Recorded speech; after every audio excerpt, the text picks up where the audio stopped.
Stay tuned for Full Moon's Video Zone, a behind-the-scenes video magazine following our feature presentation.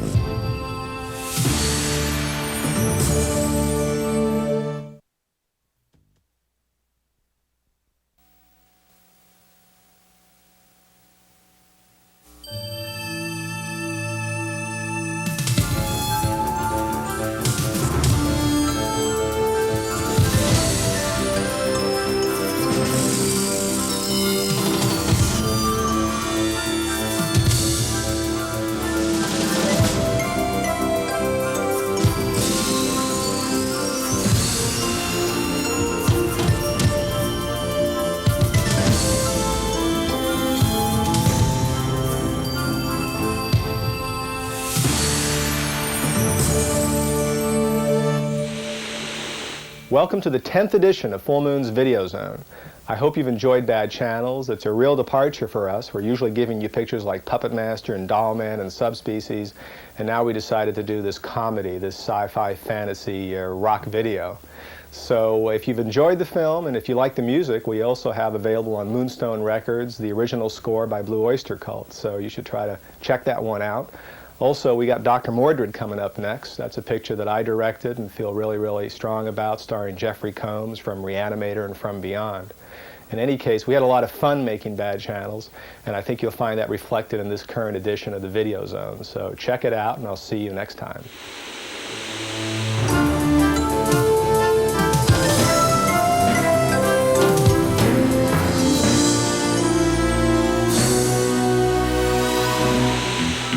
Don't touch that dial.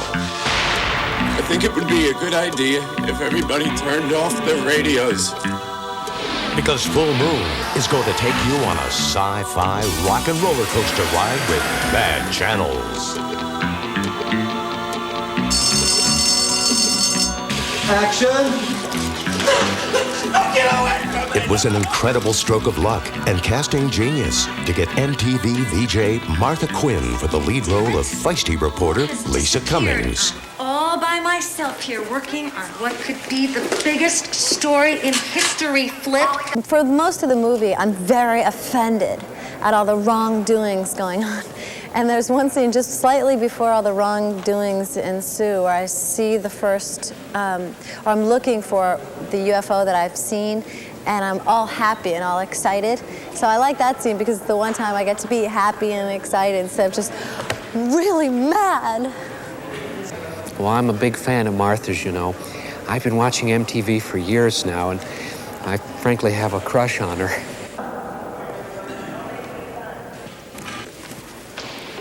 We love Martha. She's a talented, a gifted actress. She's up there with Merle Sheep and all of them. Mostly what I've been reacting to in horror is either the director going like this, okay, this is the monster over here. It's the director!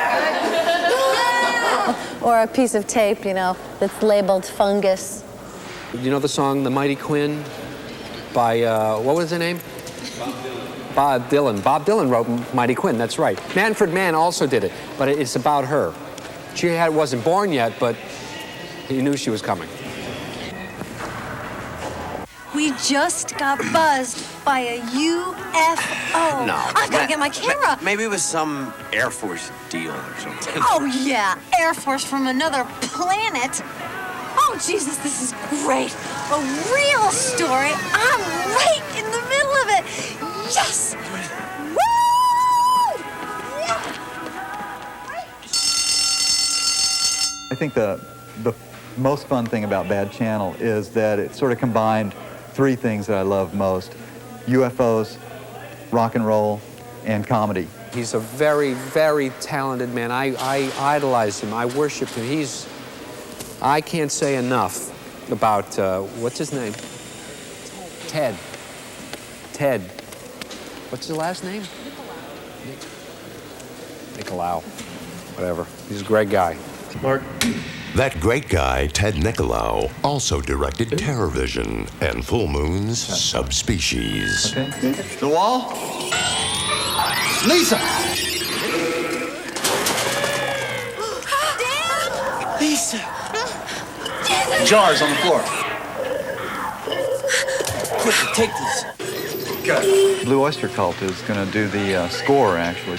It's going to be very interesting. I think the soundtrack's going to have the overtones of rock and roll mixed in with, you know, more traditional kind of science fiction soundtrack. Clear channel or not, there'll be no more rock and roll on Superstation 66. Ladies and gentlemen, you'll never hear another tuba horn on this frequency again. After starring in the Buddy Holly story on Broadway and London's West End, Paul Hipp comes to Hollywood as dangerous Dan O'Dare. It's on the air! There's no business like show business like no business I know. Dan is kind of the wild man of rock and roll.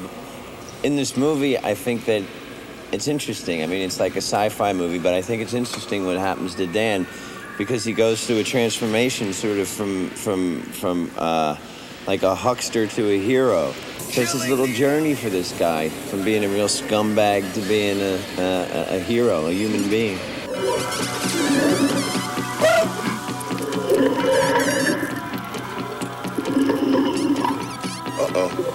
Who'd have thunk it, when I was a little boy growing up in Philadelphia, that one day I would grow up and be in Hollywood, killing aliens with Lysol. It's a dream come true. And how about those aliens, especially Lump, who looks a little like R2-D2? Yeah, he's his third cousin, actually. Came from the same factory. That's his running joke on the show, because he does bear a resemblance. But he doesn't like to admit to that relation of the family. We used a variety of materials. Essentially, he's built like a real robot. He's metal, aluminum, a lot of plastics. Yeah, we've got a brain in there that pulses. He meets a gruesome end at some point during the film.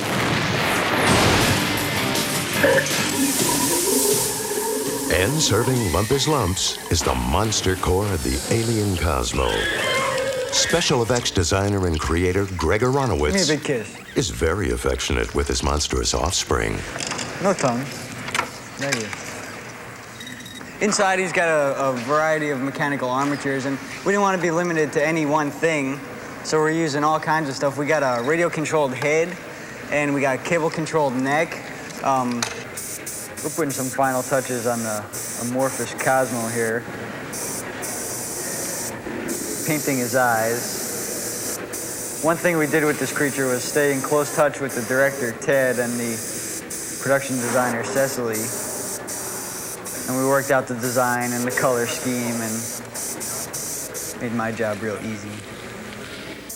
Trying to keep the colors real bright on him so that he stands out in the dark set. And even though he's a monster, he still has to have kind of a sympathetic look.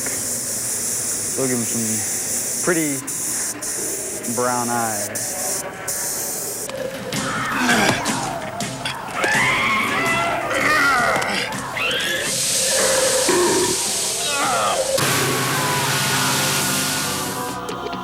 Inside some of Full Moon's most horrifying monsters and terrifying space aliens you will often find. Mike Deek. Well, as you can see, I am the alien. I play Cosmo in the film. I get to wear this fine-looking fungus head there on the set the whole time. I think it was sort of typecasting. Since this alien does come down to take over a rock and roll station, they needed someone to be alien to rock and roll, so they figured they'd hire a guy that only listens to Frank Sinatra and Dean Martin. Perfect for the part, right? What you are seeing is not another monster from bad channels. You are experiencing the members of Psychotic Symphony. Filled with joy this time of season, I'm always happy for no reason. And the interesting thing about these guys is that they wear their masks off stage as well as on stage. So we had the strange experience of going up and shaking hands and kind of making the initial deal with them, speaking to these guys in these strange masks, one with big cheeks and barf kind of blowing out of his mouth. And it was a unique experience trying to be serious while talking to these guys.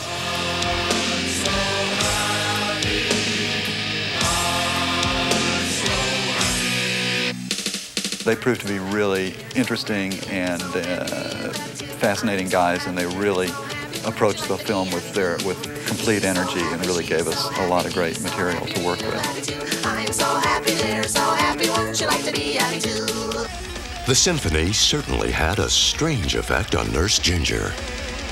That was crazed, I must say. They were maniacs, and they were very proud of my wildness that overtook me, I don't know how. Just the music went, and so did I.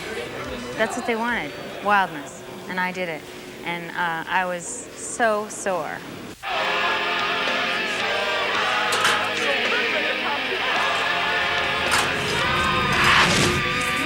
It's distracting, isn't it?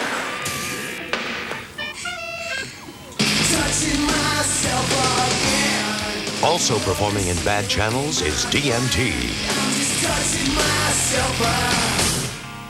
We wanted one band that was like sort of cutting edge hard rock, and I was a little apprehensive that they were going to get into this scene that we had constructed around them, which involved cheerleaders and marching bands and the whole Canoga Park High School cheerleading and band, and they actually got into it. Another band rocking out in bad channels is Fair Game.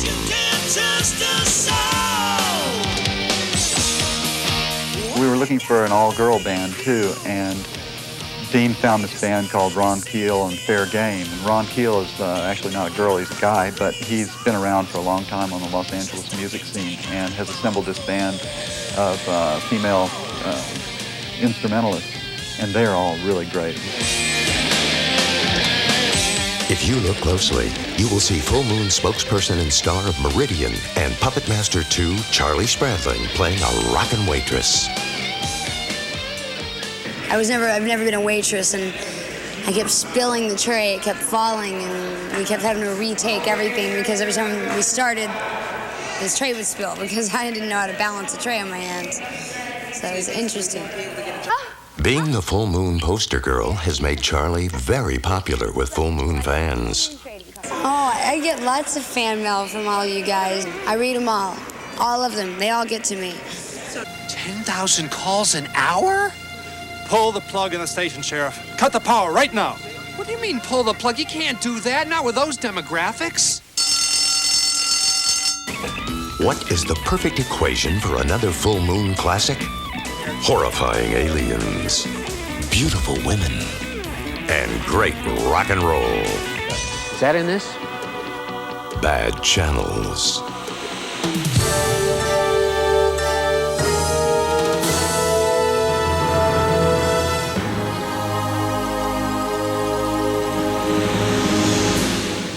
Well, quite a bit has happened to Jack Death. He's now a private detective in Los Angeles, and he's not doing very well.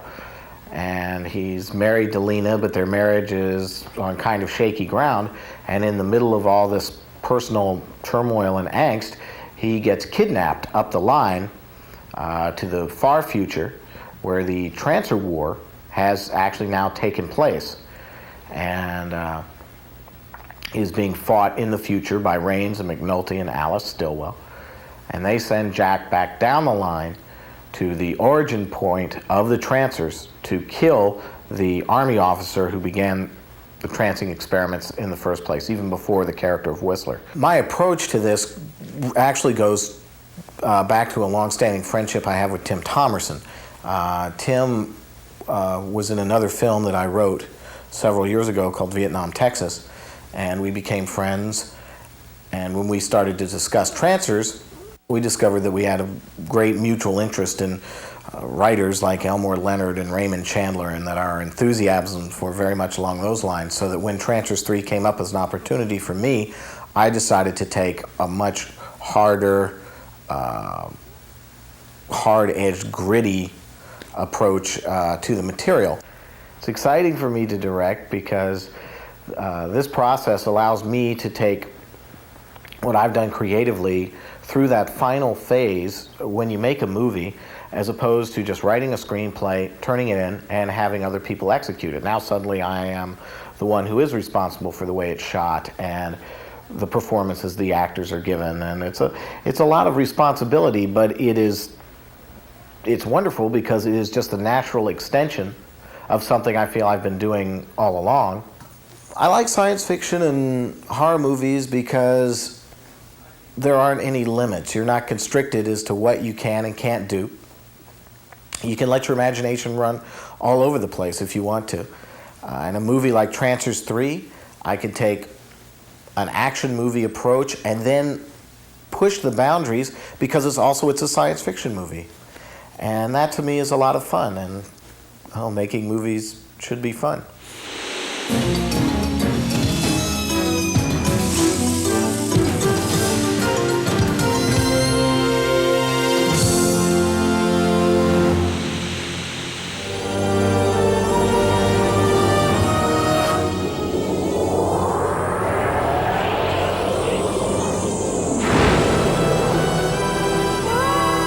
In a Manhattan apartment, he has guarded the gateway between our world and the dark dimensions.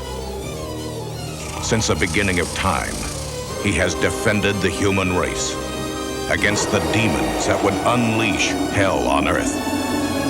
Now, he searches for the omens that will tell him evil's ultimate warrior has arrived, sent to weave the spells that will turn our reality into a terrifying realm of black magic. Our only hope is the master of the unknown.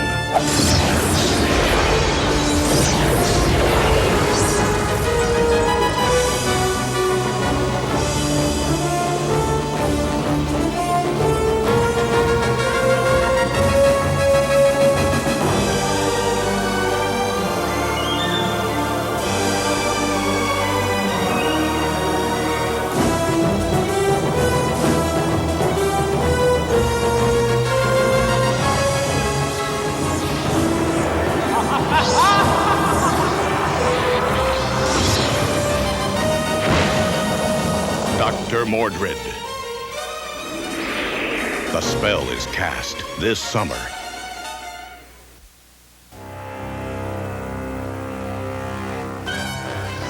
In Comet Valley, the seeds that aliens have planted have grown inside of human souls.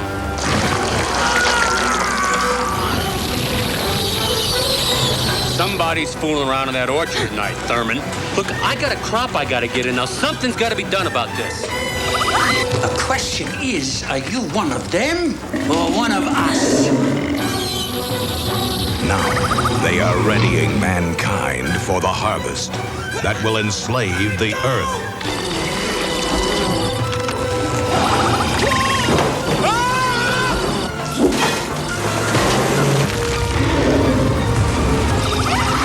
This is the creature I saw in the room with her, Heidi. We can't be sure about anyone anymore. I'll chop you to pieces. I have unleashed a terrible thing on the world.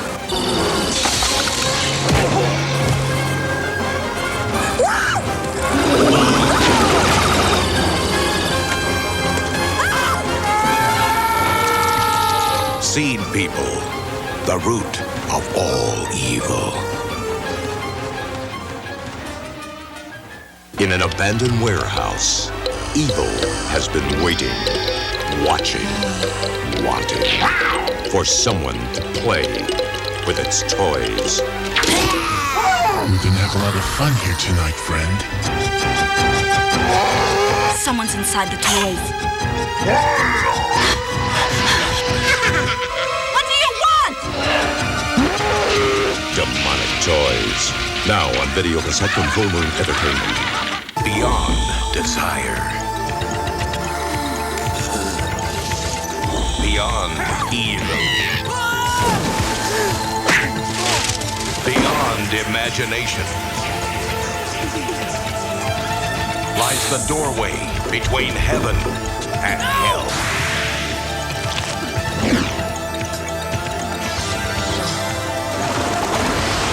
Netherworld. Now on video cassette from Full Moon Entertainment. On Arturos, Brick Bardo is the toughest cop around. On Earth, he's the size of a dog.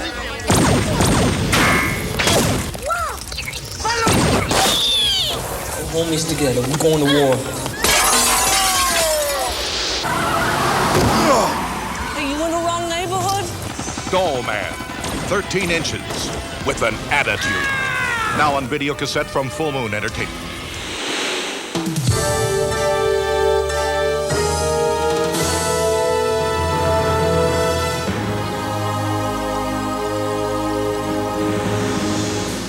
Hi, Full Moon fans. I'm Charlie Spradling. I'm here at Dr. Mordred's Magical Dimension to tell you about all the great new merchandise we have at Full Moon. The CDs for Netherworld and Subspecies have just hit the record stores. Netherworld has 4 original songs by rock legend Edgar Winter, and its instrumental scores by Bon Jovi's keyboardist David Bryan. Then you can go from Honky Tonk Blues to Vampire Chills with Subspecies, which has the world-famous Amon Folk Ensemble performing music to raise the undead. And don't forget to pick up Moonstone soundtracks for Puppet Master, The Pit and the Pendulum, and Meridian. You can count the days until our next Full Moon release with our 1992 calendar. Every month gives you a full-color poster and enough facts about horror and science fiction movies to entertain you for the year to come. Just kidding. Be sure to keep up your collection of Full Moon trading cards. We've just gotten sets from Demonic Toys and Netherworld. They have glossy art on the front and everything you've wanted to know about our monsters on the back, from their heights to their eating habits. Rawr. Just because a Full Moon movie's over doesn't mean the excitement stopped. Eternity Comics has turned our pictures into explosive graphic adaptations of Doll Man and Demonic Toys, letting you follow the further adventures of Brick Bardo and the band of killer toys. Don't forget to order your favorite Full Moon t-shirt with our official logo on the front and your favorite artwork on the back. But the best way for you to get your official Full Moon t-shirt is by joining our fan club. For only $20, you'll get the Full Moon t-shirt, our Moon Flash newsletter, and the chance to get even more incredible collector's items.